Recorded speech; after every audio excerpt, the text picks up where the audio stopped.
चला, जय हिंद. आपण आतापर्यंत 4 भाग बघितलेत. किती भाग बघितलेत? 4. आणि आज आपला 5वा भाग सुरू होतोय. महाराष्ट्राचा भूगोल बघताना महाराष्ट्राची आपण इतिहास बघितला, महाराष्ट्राची स्थापना बघितली, महाराष्ट्राच्या नंतर विस्तार बघितला. विस्तारामध्ये आपण अक्षांश, रेखांश आणि ह्या गोष्टी बघितल्याच्या नंतर आपण काल बघितलं होतं क्षेत्रफळ. महाराष्ट्राचं क्षेत्रफळ असा कोणता विद्यार्थी आहे इथं मला एका ह्याच्यात सांगू शकते क्षणात? हा, 3077 नाही, 3,07,713 चौरस किलोमीटर. ओके, त्याला आपण 713 चौरस किलोमीटर म्हणतात. आपण समुद्र किनारपट्टी जी आहे ती वाढली होती, बरोबर? ती वाढलेली किनारपट्टी किती होती? 877.97. ही आपण अपडेट मधली माहिती घेतली होती. त्याच्या आधी एक आपण बघितलं होतं जुना म्हणजे भारताची पूर्व पश्चिम नामे, पूर्व आणि पश्चिम, मुंबई पासून इकडे गोंदिया गडचिरोली पर्यंत अशी पूर्व पश्चिम नामे किती आहे? 800 आहे. आणि उत्तर दक्षिण आलं लक्षात? समुद्र किनारपट्टी वाढलेली आहे. ओके, चला, कन्फ्युजन झालास का? क्लिअर आहे?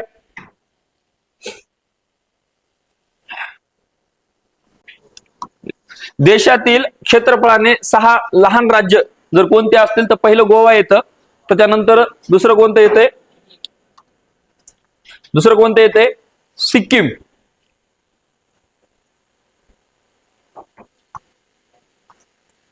लिहून घ्या. पहिले येतंय हे गोवा, त्याची राजधानी आहे पणजी.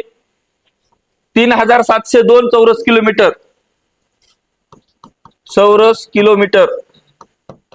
हे आपलं पाठीमागे थोडस मिस्टेक झाली होती म्हणून आपण ते अपडेट दिली नव्हती समजा. याच्यानंतर देशामध्ये भारत आपला जर देश आहे तर त्या देशामध्ये दुसऱ्या क्रमांकाचं जर कोणतं छोटं राज्य असेल तर ते येतं सिक्कीम. त्याची मात्र राजधानी आहे गंगटोक आणि त्याची क्षेत्रफळ किती आहे तर 7,096 चौरस किलोमीटर. किती आहे? 7,096 चौरस किलोमीटर. त्याच्यानंतर 3 नंबरचा जर कुणा प्रश्न विचारला तुम्हाला तर कोणतं येतंय? त्रिपुरा येतंय. कोणतं? त्रिपुरा. त्याची राजधानी काय तर आगरताळा. त्रिपुरा आगरताळा असं आपण पाठ करताना म्हटलेलं आहे. त्रिपुरा आणि आगरताळा ह्याची जर क्षेत्रफळ विचारलं तर किती आहे? 10,486 चौरस किलोमीटर. त्यानंतर 4थ्या क्रमांकाला येतं नागालँड. नागालँडची राजधानी त्या कोहिमा आणि 16,579 चौरस किलोमीटर त्याचं क्षेत्रफळ आहे. त्यानंतर 5व्या स्थानावरती आहे मिझोरम. त्याची राजधानी आहे एजुआल आणि 21,081 चौरस किलोमीटरची त्याचं क्षेत्रफळ आहे. त्यानंतर 6 नंबरला आहे मणिपूर. इम्फाळ, राजधानी त्याची इम्फाळ आहे आणि 22,327 चौरस किलोमीटर आहे. आता तुम्ही म्हणता हे आकडेवारी सर पाठ करायची का? परीक्षेमध्ये पोलीस भरती पुरता जर कुणा विचारलं तर विचारणार आहे तर म्हणजे भारत देशामध्ये सर्वात छोटे राज्य कोणतं आहे तर ते छोटं राज्य येते गोवा आणि त्याची राजधानी मात्र कोणती आहे तर पणजी आहे. त्याचं मात्र क्षेत्रफळ तुम्हाला पाठच पाहिजे 3,702 चौरस किलोमीटर. ऑप्शन मध्ये फक्त कन्फ्युजन, एवढा डीप मध्ये जरी प्रश्न नाही विचारला तरी आपल्याला मात्र ते बघितल्याच्या नंतर लक्षात यायला पाहिजे 3,702 चौरस किलोमीटर. त्यानंतर जर सिरियल विचारली यापैकी असा कोणता राज्य नाही जे सर्वात लहानच्या हे जाईल? गोवा देतील, सिक्कीम देतील, त्रिपुरा देतील, इतर लागतील कोणतं? महाराष्ट्र. तर महाराष्ट्र हे राज्य सिरियल नुसार कोणतं येईल? मोठं येईल यापेक्षा 4 पैकी, बरोबर? असं पण प्रश्न विचारू शकतो. त्याच्यामुळे सिरियल लक्षात राहायला पाहिजे. बाकी आता दुसरं नंतर पुन्हा मग आपण हे लिहून घ्या, एकदा फास्ट लिहून घ्या. ओके, नाही तर मग पीडीएफ तुम्हाला माहिती आहे कुठे भेटणार आहे? आपल्या रॉयल अकॅडमी क्लासच्या. महाराष्ट्राची लोकसंख्या बघितली होती आपण मोठे पण बघितले होते. सगळ्यात मोठं राज्य कोणतं आहे रे? राजस्थान. क्षेत्रफळाने लोकसंख्येनं कोणतं सांगितलं होतं? उत्तर प्रदेश. सर्वात लहान लोकसंख्येनं कोणतं राज्य आहे?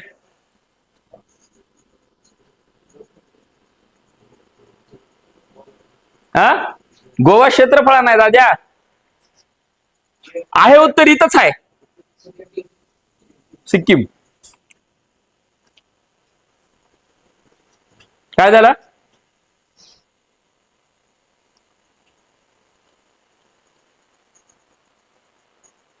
आपण इथून एक बल्ब टाकायचं बघू, चेहरा जरा गोरा दिसा म्हणून.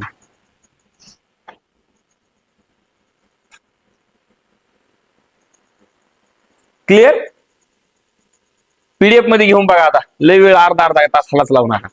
हे लोकसंख्येचं बघितलं होतं, जाता जाता रिव्हिजन करून जाऊ. तुम्ही वाचत राहिला तरी तुमच्या डबल एक रिव्हिजन होऊन जाईल. महाराष्ट्राच्या लोकसंख्येने देशात किती क्रमांक लागतो? 2011च्या जनगणनेनुसार भारताची लोकसंख्या किती होती? 11,23,74,333. आता हे पाठ होणार नाही, पण भारताच्या एकूण लोकसंख्येपैकी महाराष्ट्राची लोकसंख्या किती असेल तर 9.28%. देशात उत्तर प्रदेश 19 कोटी नंतर आहे बरं का, सगळ्यात मोठं मी सांगितलं होतं. ज्याची लोकसंख्येचा प्रथम क्रमांक लागतो सिक्कीम, जे आता आपण प्रश्न विचारला होता. सिक्कीम हे जगातलं लोकसंख्येनं सगळ्यात शेवटचं राज्य किंवा सगळ्यात लहान राज्य आपण असं म्हणतो. ओके.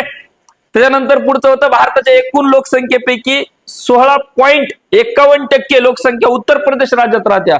जर 100%च्या तुलनेत केलं तर देशाची क्षेत्रफळाने सर्वात मोठे राज्य कोणतं येते? राजस्थान येते. त्यानंतर देशातील क्षेत्रफळाने सर्वात लहान राज्य कोणतं येते? जे गोवा आता आपण बघितलं होतं. किती आहे त्याचं क्षेत्रफळ? 3,702 चौरस किलोमीटर. वा. देशातील लोकसंख्येने सर्वात मोठे राज्य कोणतं येते? उत्तर प्रदेश, सीएम योगी आदित्यनाथ. देशातील लोकसंख्येने सर्वात लहान राज्य कोणतं येते? सिक्कीम. त्याच्यानंतर लोकसंख्या आणि देशात महाराष्ट्राचा क्रमांक कितवा लागतो? दुसरा लागतो. त्यानंतर पुढचं होतं क्षेत्रफळाने देशात महाराष्ट्राचा क्रमांक किती लागतो? हा, लोकसंख्या बरोबर. पुढची स्लाइड होती आपली काय?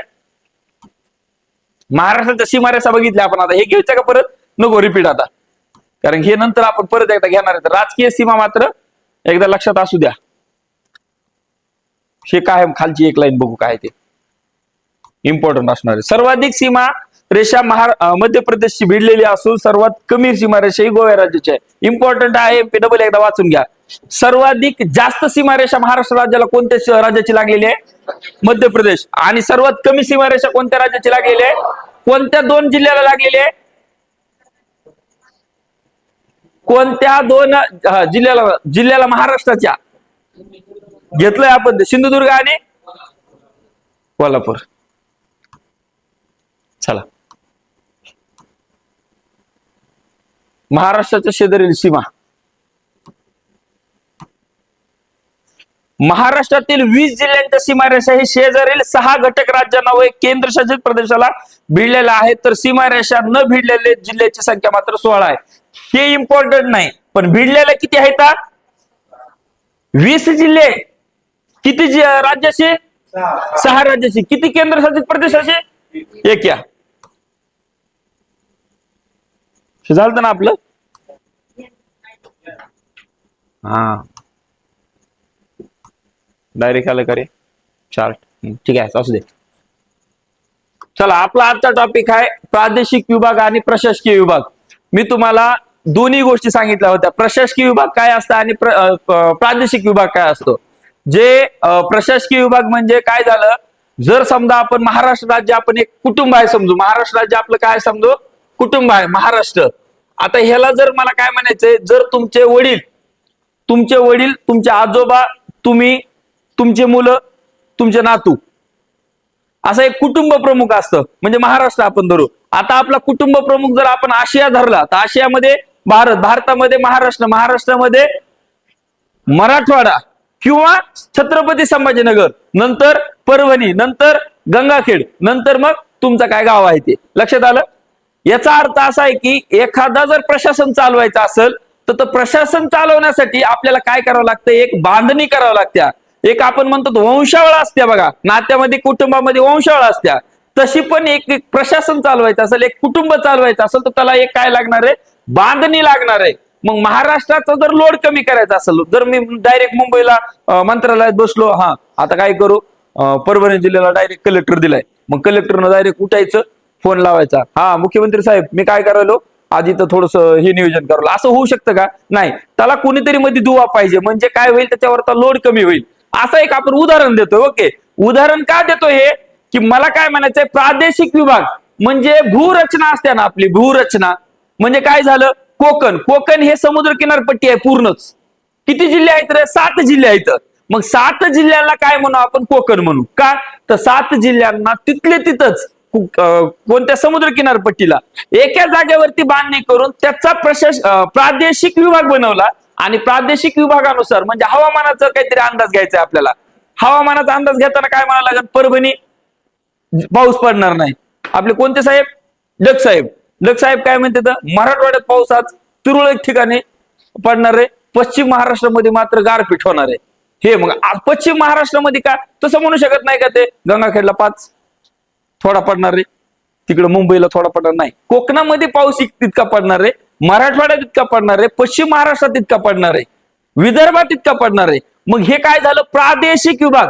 हवामानाचा अंदाज कसा होतो मला सांगा? मध्येच एखादी डोंगर रांग आहे, जसं आपण सातपुडा समजू. आता सातपुडाची डोंगर रांग अशी गेलेली आहे, आणि ह्याच्या पलीकडे काय झालंय माहितीये का? इकडून काही जिल्हे आहेत, इकडून काही जिल्हे आहेत. इथं वातावरण चेंज होतं. वातावरण काय होणार आहे? चेंज होणार आहे. कारण की ह्याला हवा लागल्याच्या नंतर मला सांगा पाऊस पडतो कसा? असं म्हणू नका धबधब पडतंय, रिमझिम पडतंय, असं नाही. पाऊस पडतो कसा? हे मला वाटतं चौथीला काहीतरी होतं आपल्याला. बाष्पीभवन होतं, समुद्रातल्या पाण्याचं बाष्पीभवन होतं. मग ते वरी जातं, त्याचे मग ढग बनते. ढग बनल्याच्या नंतर त्याला मग थोडस गार हव्याची झुळूक लागत्या. मग हळूहळू थेंबायचं काय होते, थेंब पडते. मग ते पाऊस येत असं आपल्यापाशी येऊन पोहोचतंय.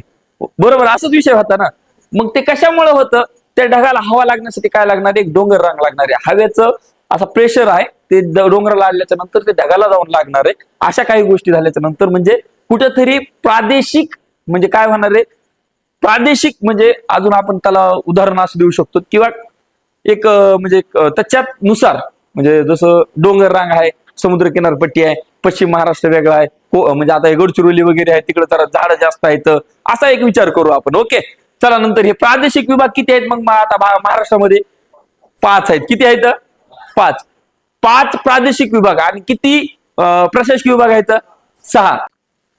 तर बघा महाराष्ट्रामध्ये किती प्रादेशिक विभाग आहेत? हा मात्र प्रश्न 100% विचारला आहे. किती आहेत?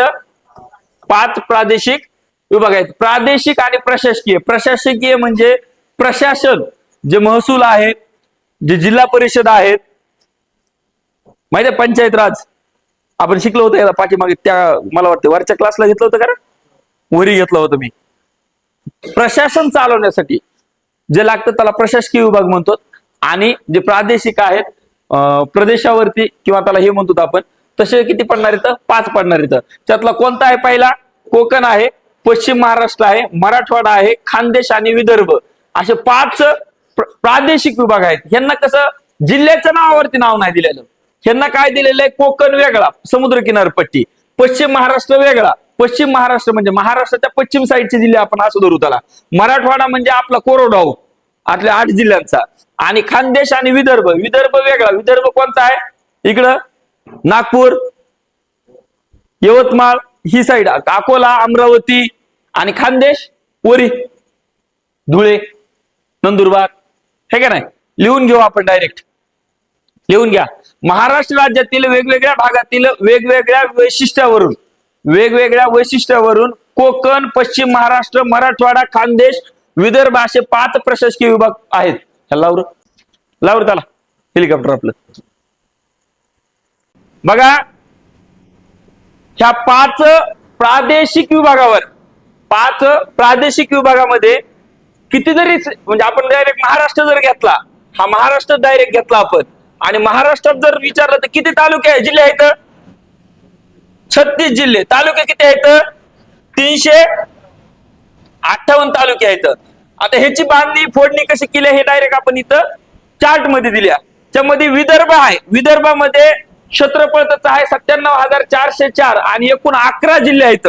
आता 11 जिल्हे कोणते आहेत ते पण आपण बघू. 120 तालुके. आणि उतरत्या क्रमानुसार जर विचारलं, उतरता क्रम सगळ्यात मोठ्या तालुक्याने किंवा जिल्ह्यांना क्षेत्रफळानं असेल तर कोणता आहे? विदर्भ आहे. त्याच्यानंतर 2 नंबरला येतो पश्चिम महाराष्ट्र. त्याचं क्षेत्रफळ आहे 89,853. जिल्ह्याची संख्या किती आहे? 7. तालुके किती आहेत 8 आणि उतरता क्रम हे सोडून द्या, आता क्रम आहे इकडून उतरता लावलेला, तिकडून लावायला पाहिजे होता, इकडून लागलाय. त्याच्यानंतर मराठवाडा आपला 3 नंबरला आहे उतरत्या क्रमानं. जर विचारलं क्षेत्रफळानं मराठवाडा प्रादेशिक विभाग किती नंबरला येतं, तर किती नंबरला येते 3 नंबरला येते आणि त्याचं क्षेत्रफळ किती आहे 64,813 चौरस किलोमीटर. पुन्हा नंतर जिल्ह्यांची संख्या 8 आहे, नंतर 76 तालुके आहेत आणि उतरत्या क्रमानुसार त्याचा क्रमांक 3रा लागतो. कोकण काय 4 नंबरला आहे सर्वात छोटं क्षेत्रफळानं.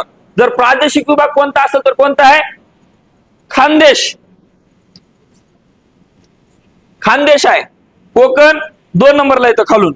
नंतर त्याच्यामध्ये कोकणामध्ये 7 जिल्हे आहेत. 7 जिल्हे तुम्हाला हे 7 माहित आहेत, हे 8 माहित आहेत आणि हे आपण घेतलेत, आपण ते घेतले होते तिथं पाठ केलेत तुम्ही सगळ्यांनी. पाठ डबल एकदा घेऊ आज, बघू किती जणांना पाठ राहिले. तर प्रादेशिक विभागानुसार वेगळे घेऊ आणि प्रशासकीय विभागानुसार वेगळे घेऊ.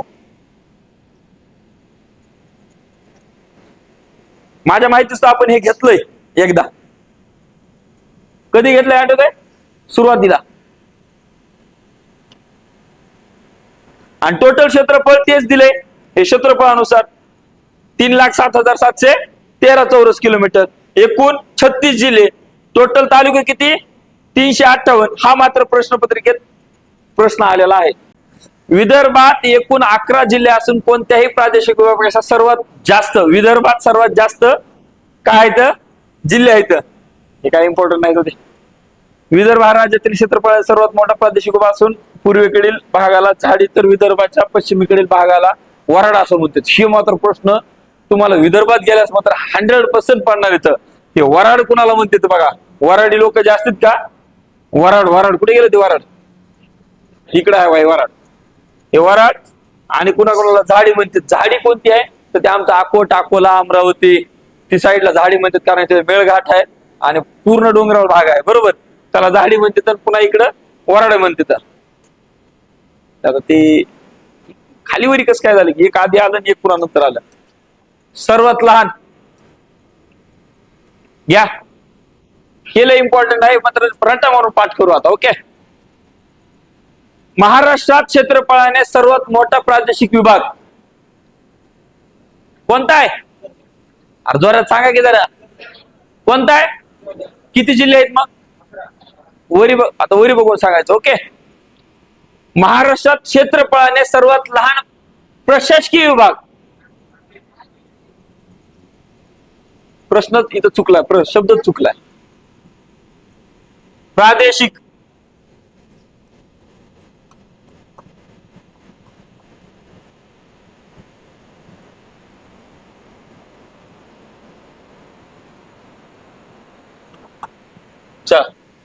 महाराष्ट्रात क्षेत्रफळाने लहान प्रादेशिक विभाग कोणता आहे? किती किती जिल्हे आहेत त्यात? 3च. इथे किती आहेत? 11. जिल्ह्याच्या संख्येने सगळ्यात मोठा प्रादेशिक विभाग साहजिक आहे विदर्भात असणार आहे. किती आहे ते बी सांगायचंय? 11च आहे. जिल्ह्याच्या संख्येने लहान प्रादेशिक विभाग साहजिक आहे. दोन्ही प्रश्न एक फक्त खालीवर विचारले तर. तालुक्याच्या संख्येने सगळ्यात मोठा प्रादेशिक विभाग विदर्भ. तालुक्याच्या संख्येने लहान प्रादेशिक विभाग किती संख्या आहे? 8. पुस्तकातच खानदेश दिले त्यांनी, त्यामुळे त्याला काही. हा नेक्स्ट, कमी तालुके असणारा जिल्हा कोणता आहे? मुंबई उपनगर. जिल्ह्याचे कोणते नाव लिहून घ्या. आपण काल गेलता बरं, आपण काल गेला होता कुठं? ट्रेन कुठं बदलली पळत जाऊन? हा कुठं ट्रेन बदलली आपण? लोकल 7 नंबर प्लॅटफॉर्मवर 6 नंबर कुर्ला, कुर्ल्याला. ओके. त्यानंतर दुसरा अंधेरी, आणि तिसरं बोरिवली. तिन्ही प्रश्न विचारलेले आहेत. हे कुठे प्रश्न विचारला माहिती आहे?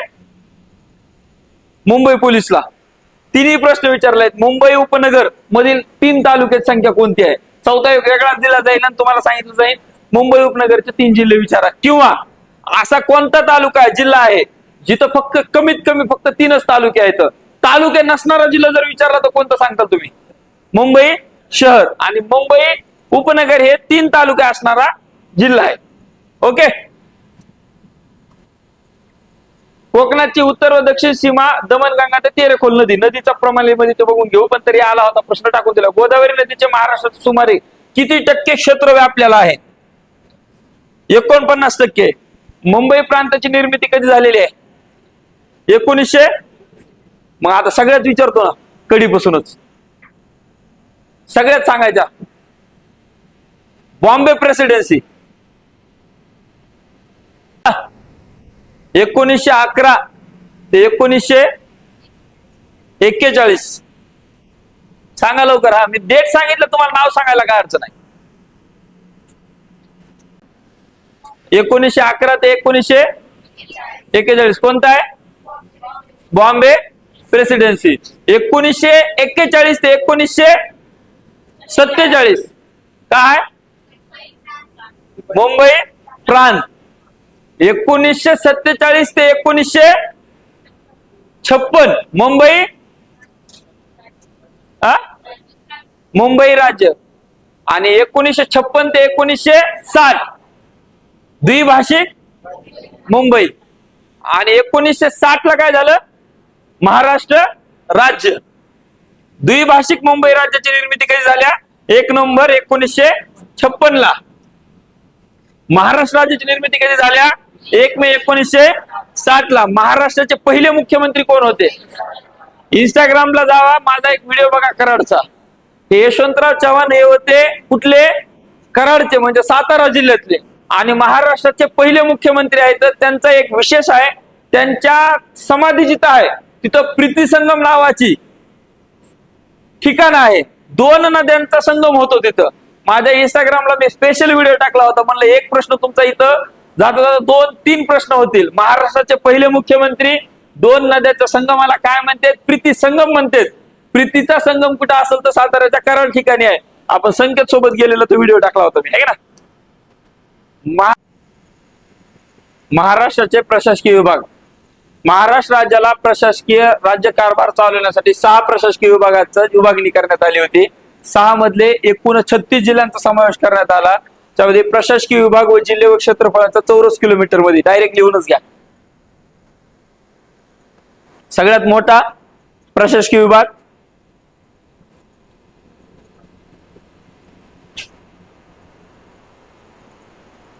दोन्हीचा व्हिडिओ एकदाच कट करता द्या.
डन करो. जाधव लिखी त्या बाजूला आहे जाधव.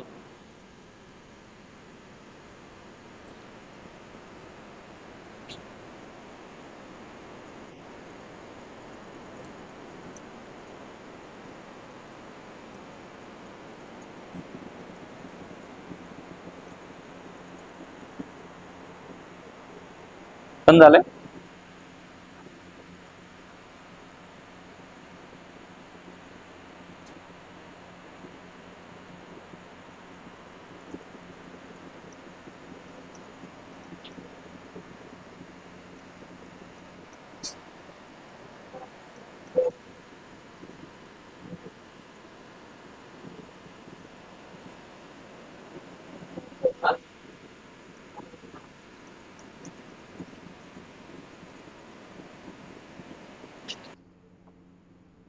प्रशासकीय विभाग. आता हे प्रशासकीय विभाग काय आहे मी तुम्हाला एक 2 मिनिटांमध्ये कसं सांगते लक्ष बघा, लक्ष घेऊन द्या. माझं गाव आहे समजा, हे गाव पातळी आहे,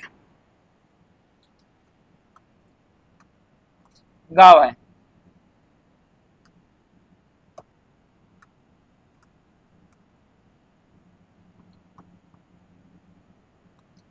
एक गाव जर चालवायचं असेल तर किती लोक प्रशासनाचे काम करतात तिथं? तुमच्याकडून उत्तर अपेक्षित आहेत, तुम्ही सांगत राहा, मी सांगतो. किती लोक काम करतात गाव पातळीवरती? लोकप्रतिनिधी मधून कोण असतो?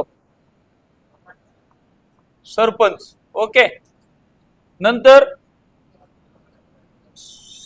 उपसरपंच. मग तेच झालं की लोक म्हणजे आता त्याचा प्रतिनिधी उपसरपंच का मेन असतो का? डायरेक्ट आपण होतो ग्रामसेवक. कोण असतो? हा प्रशासकीय अधिकारी असतो, ग्रामसेवक. नंतर पोलीस पाटील. त्याच्यानंतर अजून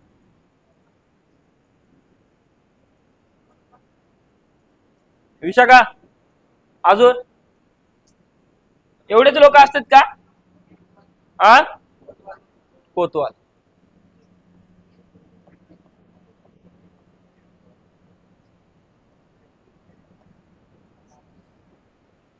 एक गाव चालवण्यासाठी 4 अधिकारी एका जागेवरती येऊन प्रशासन चालवत असतात. कारण की जर सरपंच असेल तर हा लोकप्रतिनिधी आहे, ग्रामसेवक असेल हा प्रशासकीय अधिकारी आहे, पोलीस पाटील असेल तर पोलीस प्रशासनाचा अधिकारी आहे, कोतवाल हा महसूलचा अधिकारी आहे.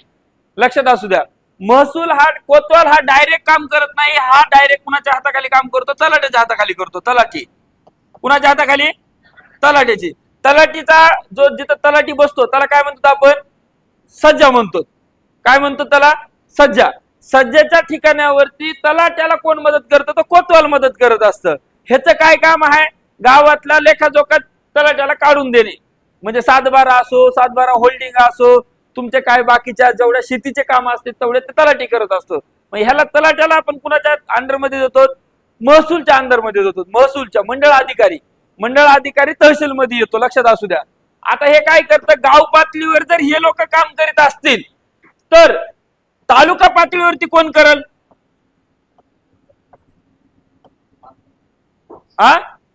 लोकप्रतिनिधी, आमदार.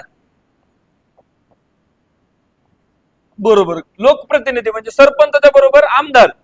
ग्रामसेवकच्या जागेवर कोण काम करेल?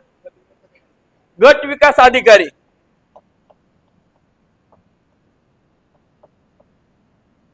जाऊ दे, ठीक आहे. हा,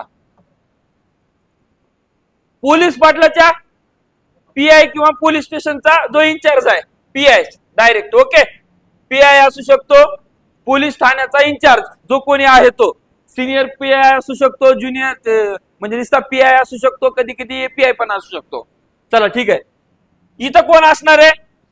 तहसीलदार. बरोबर. कोण आहे? तहसीलदार. कुणाला कर्म नाही रे?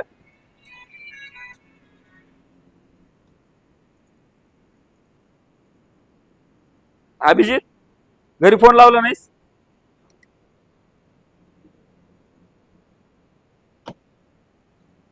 तालुका स्तरावर जर हे लोक काम करत असतील तर अजून एक गोष्ट राहते, ती म्हणजे नगरपालिका. इथं ऍड होत्या.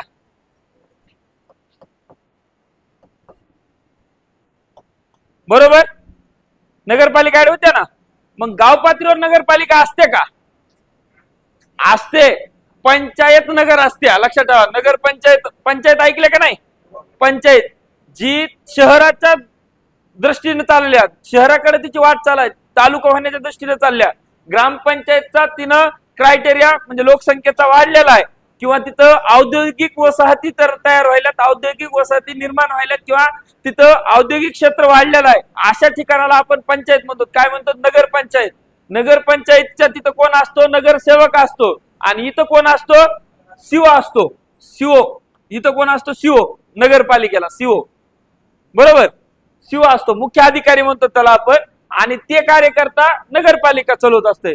जर ह्या प्रशासकीय विभाग चालवण्यासाठी एका तालुका किंवा एका गाव पातळीवर एवढे लोक अधिकारी काम करत असतील, तर ह्यांना कुठेतरी बांधील किंवा यांचा दुवा काम करण्यासाठी जे प्रत्येक आपण पंचायत राज असो किंवा महसूल असो किंवा पोलीस प्रशासन असो किंवा हे महानगरपालिका, नगर किंवा पालिका किंवा पंचायत नगर असो किंवा नगरपंचायत असो, या सर्व गोष्टींना बांधण्यासाठी जी साखळी तयार केली जाते त्याला म्हणतो आपण प्रशासकीय विभाग.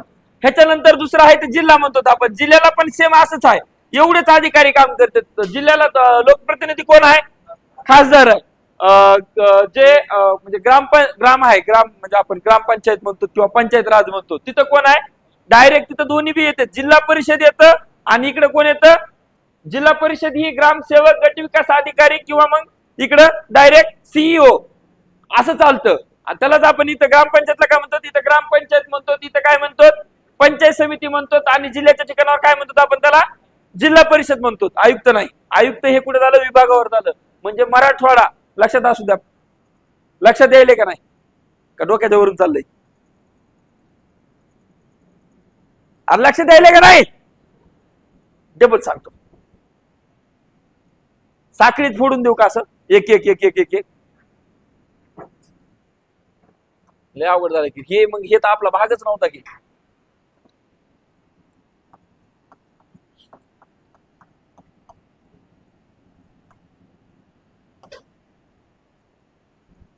बरोबर.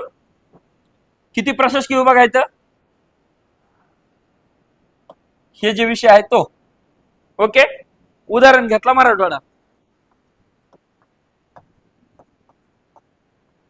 बरोबर. औरंगाबाद, संभाजीनगर,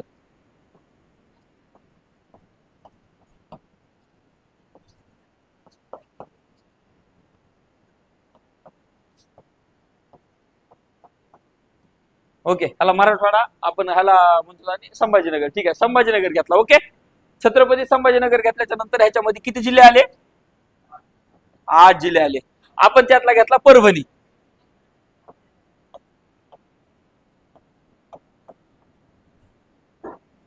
किती तालुके आले? किती तालुके आले?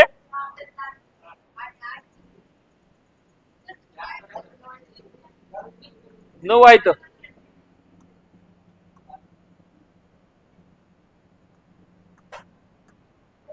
9 तालुके परभणीत. हा कारभार चाललाय. महाराष्ट्रापासून 6 प्रशासकीय विभाग. 6 प्रशासकीय विभाग मधला आपण जर समजा 6 ला 6 घेतले तरी चालतील, पण आपण घेतला छत्रपती संभाजीनगर. छत्रपती संभाजीनगर मध्ये 8 जिल्हे येतात. 8 जिल्हे कोणते कोणते येतात तर आपण सगळे सांगितले. छत्रपती संभाजीनगर, जालना, हिंगोली, परभणी, लातूर, उस्मानाबाद, नांदेड, बीड असे 8 जिल्हे येतात. त्या 8 जिल्ह्याला जर आपण परभणी घेतला तर परभणीमध्ये 9 तालुके येतात. आता 9 तालुक्यामध्ये आपला गंगाखेड येतं, बरोबर. गंगाखेड मध्ये असे किती गाव येत असतील? जवळपास एक आपण उदाहरण धरू, एकदा उखळी गाव येते. असे उखळी गावासारखी कितीतरी गाव येत असतील त्या गंगाखेड मध्ये. अशी ही साखळी चालवण्यासाठी प्रशासकीय विभाग महत्वाचा आहे. प्रशासकीय विभागामध्ये एका विभागामध्ये एवढं सगळं काम करतंय. मग ह्या सगळ्यांनी काय करायचं? उखळीवाल्यांना म्हणजे आपण एक काय घ्यायचं? ग्रामसेवक घेऊ. ग्रामसेवक काय करेल? तालुका स्तरावर बीडीओला माहिती देईल. बीडीओ काय करेल? जिल्हा परिषदेला माहिती देईल. जिल्हा परिषद काय करेल? आयुक्ताला माहिती देईल. म्हणजे प्रशासकीय विभाग जिथं आहे, जिथं आयुक्तालय आहे आपलं प्रशासकीय विभागाचं, तिथं माहिती दिली. ते डायरेक्ट सचिवाला माहिती देईल. महाराष्ट्र राज्याच्या सचिव कुठं असतो? मंत्रालयात असतो. आता मंत्रालयात सचिव किती असते? तर प्रत्येक जेवढे मंत्री तेवढे सचिव. आता कोणाच्या लक्षात येणार नाही असं आहे का परत कोणी? परत पुन्हा अजून 4 मार्क द्यायला नको. परत एकदा सांगायचं का, सचिव कुठे असतो? मंत्रालयाचा. म्हणजे प्रशासकीय अधिकारी कोण असतो? सचिव असतो. लोकप्रतिनिधी कोण असतो? तो मुख्यमंत्री असतो. मुख्यमंत्र्याला सपोर्ट करण्यासाठी मुख्यमंत्रीच म्हणणार आहे का मीच सगळं डिपार्टमेंट बघतो? नाही. प्रत्येक क्षेत्राला, प्रत्येक डिपार्टमेंट, प्रत्येक विभागाला काय केलंय? एक मंत्री दिलेला आहे. कोणी कॅबिनेट असेल तर कोणी राज्यमंत्री असेल. एकदा उदाहरण जर घेतलं, जर आपण शिक्षण अधिकारी घेतला, एखादा शिक्षण अधिकारी कोण आहे सध्या? दादा भुसे. बरोबर. दादा भुसे काय आहेत? शिक्षण मंत्री आहेत. मग शिक्षण मंत्र्याच्या हाताखाली एक सचिव असणार आहे, तो प्रशासकीय अधिकारी असणार आहे. मग दादा भुसे हे लोकप्रतिनिधी असणार आहेत. मग ह्या दोन्ही लोकांनी काय सांगितलं? एखादा कुठला तरी जी आर काढायचा किंवा एखादा शैक्षणिक क्षेत्रामध्ये बदल करायचा आहे. तर अशा ज्यावेळेस जी आर निघतो त्यावेळेस ते काय करतील? डायरेक्ट जे आयुक्त आहेत, आयुक्त, तुम्ही कधी एखादा लेटर जर जी आर बघितला तर खाली दिलेलं असतं प्रति दिलेला असतंय. त्या प्रतिमध्ये खाली लिहिलेलं असतंय महाराष्ट्र ह्या सचिवांना प्रत, त्यानंतर दिलेलं असतंय ह्या आयुक्ताला प्रत, या जिल्ह्याला प्रत. म्हणजे ते काय करतील? ते आयुक्ताला देतील. आयुक्त म्हणजे छत्रपती संभाजीनगरला जिथं आयुक्तालय आहे, जिथं तिथं अधिकारी आहे, तिथं अधिकारी म्हणजे सचिव आला, तिथं लोकप्रतिनिधी असू शकते का? आता इथं मराठवाड्याला असतं. आता हे पालकमंत्री जे आहेत, प्रत्येक जिल्ह्याला पालकमंत्री आहे. बरोबर. मग पालकमंत्री आहे, पालकमंत्री हा यांच्यापेक्षा मोठा असतो, कुणा खासदारपेक्षा किंवा आमदारापेक्षा. आमदार कोण असतो? पालकमंत्री हा एक कॅबिनेट मंत्री असतो. लक्षात असू द्या, कॅबिनेट मंत्र्यालाच कुणाला दिलेलं असतं? एक आमदार. समजा आता इथं उदाहरण कोण आहे? पंकजाताई. बरोबर. पंकजाताई ह्या निवडून आलेल्या आहेत का? नाही. कशा आलेल्या आहेत? विधान परिषद म्हणून आलेल्या आहेत. विधान परिषद. कारण की परळी ते दोन उभा राहिले होते. परळीमधून धनंजय